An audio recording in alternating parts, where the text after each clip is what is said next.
ಇವತ್ತು ಕರ್ನಾಟಕ ರಾಜ್ಯ ರೈತ ಸಂಘ ರಾಮನಗರ ತಾಲೂಕು ಕಚೇರಿಗೆ ಅನಿರ್ದಿಷ್ಟಾವಧಿ ಮುಷ್ಕರ ಅಂತೇಳಿ ಒಂದು 15-20 ಡಿಮ್ಯಾಂಡ್ಸ್ಗಳನ್ನು ಇಟ್ಕೊಂಡು 22 ಡಿಮ್ಯಾಂಡ್ಸ್ಗಳನ್ನು ಇಟ್ಕೊಂಡು ಮುತ್ತಿಗೆಯನ್ನು ಹಾಕಿದ್ವಿ. ಏನು ಇದುವರೆಗೂ ಕೂಡ ರೈತರ ಕೆಲಸ ಆಗ್ತಾ ಇಲ್ಲ, ಬರೀ ರಾಜಕೀಯ ಪುಡಾರಿಗಳ ರಾಜಕೀಯ ದಲ್ಲಾಳಿಗಳ ಕೆಲಸ ಆಗ್ತಾವೆ. ನಮ್ಮ ರೈತರುಗಳ ಬಗರುಕುಂಬ ಅರ್ಜಿ ಕೊಟ್ಟಂಥವು ಬಾಕಿ ಇದ್ದಾವೆ, 53 ಅರ್ಜಿಗಳೆಲ್ಲವೂ ಕೂಡ ಬಾಕಿ ಇದ್ದಾವೆ. ಮತ್ತು ವಂಶವೃಕ್ಷದ ಸಮಸ್ಯೆ ಇದೆ, ಮತ್ತು ಡಾಕ್ಯುಮೆಂಟ್ ರೂಮಲ್ಲಿ ಸಮಸ್ಯೆ ಇದೆ, ಮತ್ತು ಹಲವಾರು ಸಮಸ್ಯೆಗಳನ್ನು 22 ಸಮಸ್ಯೆಗಳನ್ನು ಇಟ್ಕೊಂಡು ಇವತ್ತು ಹೋರಾಟವನ್ನು ಮಾಡಿದವು. ಇವತ್ತು ತಹಸೀಲ್ದಾರ್ ಅವರ ಸಮ್ಮುಖದಲ್ಲೇ ಎಲ್ಲ ನಮ್ಮ ಮಲ್ಲಯ್ಯನವರ ನೇತೃತ್ವದಲ್ಲಿ ಮತ್ತು ನಮ್ಮ ಜಿಲ್ಲಾಧ್ಯಕ್ಷರು ಎಲ್ಲ ನಾಯಕರುಗಳ ನೇತೃತ್ವದಲ್ಲಿ ನಾವು ಹೋರಾಟವನ್ನು ಮಾಡ್ತಾ ಇದ್ದೇವೆ. ಈಗಾಗಲೇ ತಾವೇ ಮಾಧ್ಯಮದವರೆಲ್ಲರೂ ಕೂಡ ನೋಡಿದಿರಿ. ಈಗ ಏನು ಈ ತಹಸೀಲ್ದಾರ್ ಅವರು ಒಂದಷ್ಟು ಸಮಸ್ಯೆಗಳನ್ನು ಬಗೆಹರಿಸ್ತೀನಿ ಅಂತಕ್ಕಂಥ ಮಾತನ್ನು ಹೇಳಿದ್ದಾರೆ. ನಾವೆಲ್ಲ ಪಟ್ಟಣ ಹಿಡಿದಿದ್ದೇವೆ. ದಿನಾಂಕವನ್ನು ರೈತರ ಕುಂದುಕೊರತೆಯ ಸಭೆಯನ್ನು ಕರೆಯ ದಿನಾಂಕವನ್ನು ಇವತ್ತೇ ಘೋಷಣೆ ಮಾಡಬೇಕು ಅಂತಂತೇಳಿ ನಾವು ಧರಣಿ ನಿರತರೆಲ್ಲ ಕೂಡ ನಾವು ಕೂತಿದ್ದೇವೆ. ಅವರು ಕೂಡ ಈಗ ಟೈಮನ್ನು ತೆಗೆದುಕೊಂಡು ಒಳಗಡೆ ಹೋಗಿದ್ದಾರೆ.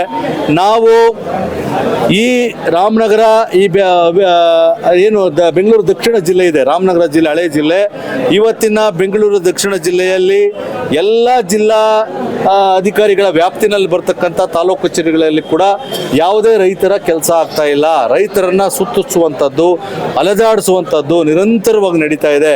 ಆ ಕಾರಣದಿಂದ ಈ ಚಳುವಳಿಯನ್ನು ಮಾಡ್ತಾ ಇದ್ದೇವೆ ಕರ್ನಾಟಕ ರಾಜ್ಯ ರೈತ ಸಂಘ. ಸರ್, ರೈತ ಹುಟ್ಟಿರದೆ ಸಮಸ್ಯೆ ಒಳಗೆ ಸಾಯುವವರೆಗೂ ಸಮಸ್ಯೆ ಸಾಯುವಂಥ ಪರಿಸ್ಥಿತಿ ಇವತ್ತು ಸರ್ಕಾರಗಳಿರ್ಬೋದು, ಏನು ಈ ಅಧಿಕಾರಿಗಳನ್ನಿರ್ಬೋದು, ಇವರೆಲ್ಲ ಸೃಷ್ಟಿ ಮಾಡ್ಕೊಂಡು ಹೋಗ್ತಾ ಇರ್ತಕ್ಕಂಥದ್ದು. ಯಾಕೆಂದ್ರೆ ಇವತ್ತು ರಿಯಲ್ ಎಸ್ಟೇಟ್ ಮಾಫಿಯಾಗಳು ಸೇರ್ಕೊಂಡು ಎಲ್ಲ ಕಚೇರಿಗಳಿಗೆ ದಳ್ಳಾಳಿಗಳ ಕಚೇರಿಗಳೇ ಆಗ್ಬಿಟ್ಟಿದೆ. ರೈತರ ಏನು 6 ವರ್ಷ 10 ವರ್ಷ ಕೊಟ್ಟರು, ಅರ್ಜಿ ಕೊಟ್ಟರು, ಅದಕ್ಕೆ ಯಾವುದೇ ಉತ್ತರ ಸಿಗ್ತಾ ಇಲ್ಲ. ಬರೀ ಏನು ಸಬು ಬೆಳಕು ಹೋಗ್ತಾರೆ. ಒಂದು ಕುಂದುಕೊರತೆ ಸಭೆಗೆ ಒಂದು ಡೇಟ್ ಕೊಡಿ ಅಂತ ಅಂದರೆ ಏನೋ ಒಂದು ಹೇಳ್ತಾರೆ, SIR ಇದೆ ಅಂತ ಹೇಳಿ. ಈ ತಹಸೀಲ್ದಾರ್ಗಿರ್ಬೋದು, DC ಗಿರ್ಬೋದು, ಪ್ರತಿನಿತ್ಯ ಇದ್ದೇ ಇರ್ತದೆ ಕೆಲಸ. ಸರ್ಕಾರಿ ಕೆಲಸ ಇರ್ಬೋದು, ಸಾರ್ವಜನಿಕ ಕೆಲಸ ಇದ್ದೇ ಇರ್ತದಲ್ವಾ. ಒಂದು ಡೇಟ್ ಕೊಡೋಕ್ಕಾಗಲ್ಲ ಅಂದ್ರೆ ಏನು ಹೇಳ್ಬೇಕು ತಹಸೀಲ್ದಾರ್ಗೆ?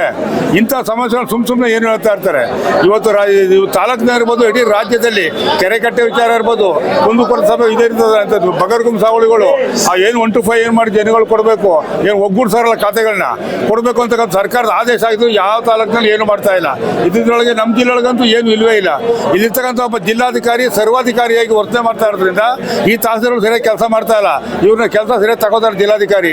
ಯಾಕೆಂದ್ರೆ ಅವನದೇ ಆದಂಥ ವೇವು ಯಾವೆಲ್ಲೋ ಏನು ಭೂಮಿ, ರೈತರ ಭೂಮಿಯನ್ನ ಏನು ಬಲವತ್ಕರವಾಗಿ ತಿತ್ಕೊಳ್ಳಿಕ್ಕೆ ಏನು ಹೊರಟಿದ್ದಾರೆ, ಅದಕ್ಕೆಲ್ಲ ಬೆಂಬಲ ಕೊಟ್ಟಿರ್ತಕ್ಕಂಥ ಏನು ಈ ಜಿಲ್ಲೆ ಇದೆ, ಇದನ್ನೆಲ್ಲ ರೈತ ಸಂಘ ಮೊದಲು ಖಂಡಿಸ್ತಾ ಬಂದಿದೆ, ಇವತ್ತು ಖಂಡಿಸ್ತಾ ಇದ್ದೀವಿ.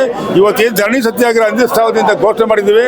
ಇವತ್ತೇನು ನಮ್ಮ ಡಿಮ್ಯಾಂಡ್ಸ್ಗೆ ನಾವು ಸರಿಯಾಗಿ ಉತ್ತರ ಕೊಟ್ಟಿಲ್ಲ ಅಂದರೆ ಇದು ಮುಂದುವರಿಸಿ ಚಳವಳಿ ಅಂತ ಹೇಳಕ್ಕೆ ಇಷ್ಟಪಡ್ತೀವಿ. ಕರುನಾಡು ಟೈಮ್ಸ್ ಚಾನೆಲ್ನಲ್ಲಿ ಸುದ್ದಿ ಮತ್ತು ಜಾಹೀರಾತು ನೀಡಲು ಈ ನಂಬರ್ಗೆ ಕರೆ ಮಾಡಿ.